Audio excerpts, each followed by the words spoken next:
বিসমিল্লাহির রহিম। প্রিয় এলাকাবাসী ও প্রিয় দেশবাসী এবং বিদেশে অবস্থানরত প্রিয় ভাই বোনেরা, আসসালামু আলাইকুম। সম্মানিত সুধী ও প্রিয় দেশবাসী, আপনারা দেখতে পাচ্ছেন যে আমি এখন রয়েছি পাবনা জেলার ঐতিহ্যবাহী কাশীনাথপুর রসুনহাটে। অর্থাৎ আপনারা আরও জানেন যে কাশীনাথপুরের আশেপাশের মানুষের আয়ের প্রধান উৎস হল কৃষি।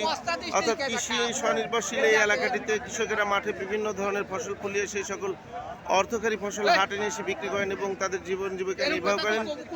এছাড়া এই হাট থেকে রসুন পরিবহন খাতে বাংলাদেশের বিভিন্ন প্রান্তে গিয়ে ভোক্তাদের চাহিদা সম্পন্ন করছে। যা হোক, আমরা আজকে জানবো কাশীনাথপুর হাটে রসুনের সর্বোচ্চ পাইকারি বাজার কত আছে।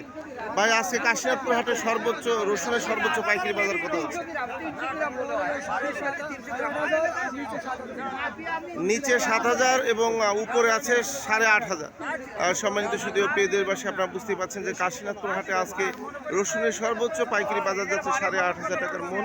আমি আপনাদের মাঝে আবারও আপডেট নিয়ে ফিরে আসবো ইনশাল্লাহ। আসসালামু আলাইকুম রহমতুল্লাহ।